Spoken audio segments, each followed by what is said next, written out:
Hello guys, Kanakakkunnu വൃത്തി 2025 നിങ്ങൾ ആരെങ്കിലും പോയിട്ടുണ്ടായിരുന്നോ? അവിടെ ഒത്തിരി നല്ല ഡിസ്പ്ലേസ് ഒക്കെ ഉണ്ടായിരുന്നു. ഇതൊക്കെ മഷ്റൂംസും പിന്നെ ഷാർക്ക് അങ്ങനത്തെ കുറേ കുറേ കുട്ടികൾക്ക് കാണാൻ പറ്റിയിട്ടുള്ള വേസ്റ്റ് മെറ്റീരിയൽസ് യൂസ് ചെയ്തിട്ടുള്ള തിങ്സ് ഒക്കെ ഉണ്ടായിരുന്നു. ഇതൊക്കെ കാണുമ്പോഴത്തേക്കും അവന് വലിയ കൗതുകമായിരുന്നു.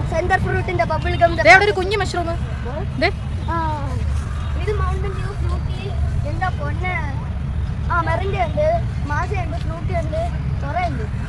നൈറ്റ് ആയപ്പോൾ മരങ്ങളൊക്കെ ഫുൾ കളറായി. എക്സിബിഷന് വന്നപ്പോൾ വലിയ താല്പര്യമില്ലാതെ വന്ന എൻ്റെ കൺമണിക്ക് ഇതൊക്കെ കണ്ടപ്പോഴേക്കും ആകെ ഒരു രസമായി. പിന്നെ ഫുൾ എക്സിബിഷൻസ് ആയിരുന്നു. കാറും ലോറിയും ആംബുലൻസും ഒക്കെ കണ്ടപ്പോൾ ഏതൊപ്പിടിച്ച് നോക്കണമെന്ന് ചെക്കന് കൺഫ്യൂഷനായിപ്പോയി. വേസ്റ്റ് മാനേജ്മെൻറ്റ് എന്നുള്ള നമ്മുടെ ടോപ്പിക്ക് മാറി പിന്നെ അത് വണ്ടി ഓടിച്ച് കളിക്കുന്ന ഒരു മിനിയേച്ചർ റോഡായി മാറിയിട്ടുണ്ട്. പിന്നെ ഇതൊക്കെ നമുക്ക് മേടിക്കാൻ പറ്റുന്നതാണ് കേട്ടോ. വേസ്റ്റ് പ്ലാസ്റ്റിക്സ് യൂസ് ചെയ്തിട്ടുള്ള ബാഗ്സ്, പൂക്കളൊക്കെ ഉണ്ടായിരുന്നു. ക്രാഫ്റ്റ് ഐറ്റംസ് മാത്രമല്ല, മാലിന്യ സംസ്കരണത്തിൻ്റെ ഭാഗമായുള്ള വളരെ വലിയൊരു എക്സിബിഷനും കൂടി അവിടെ ഉണ്ടായിരുന്നു.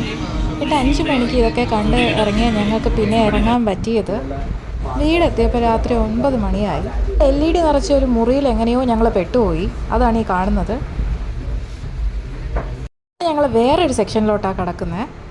അവിടെ ഇങ്ങനെ വർണ്ണമനോഹരമായ കുറേ ആമയും അങ്ങനെ കുറേ തിങ്സൊക്കെ വെച്ചിട്ടുണ്ടായിരുന്നു. എക്സിബിഷൻസും ഉണ്ടായിരുന്നു.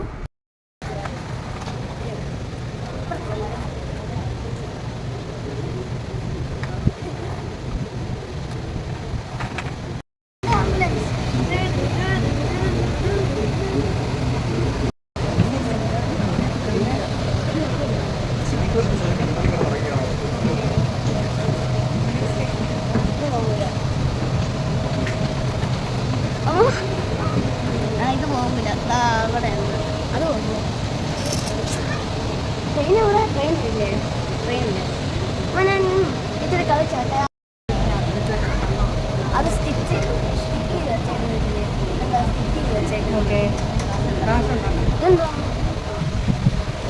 ബസ് സ്റ്റാൻഡ്, സ്കൂള്, ഹോസ്പിറ്റൽ മുതലായവയെല്ലാം അങ്ങനെ എന്തുണ്ടെങ്കിലും അതെല്ലാം ഇങ്ങനെ എക്സിബിഷൻസിന് വെച്ചിട്ടുണ്ടായിരുന്നു. എല്ലാത്തിൻ്റെയും മിനിയേച്ചർ വെർഷൻസ് ആയതുകൊണ്ട് കിഡ്സൊക്കെ ഭയങ്കര ഇൻട്രസ്റ്റിംഗ് ആയിട്ട് കാണുന്നതുണ്ടായിരുന്നു കേട്ടോ. ഇതിൻ്റെ സെക്കൻഡ് പാർട്ട് ഞാൻ ഉടനെ തന്നെ അപ്ലോഡ് ചെയ്യുന്നുണ്ടായിരിക്കും. Stay tuned.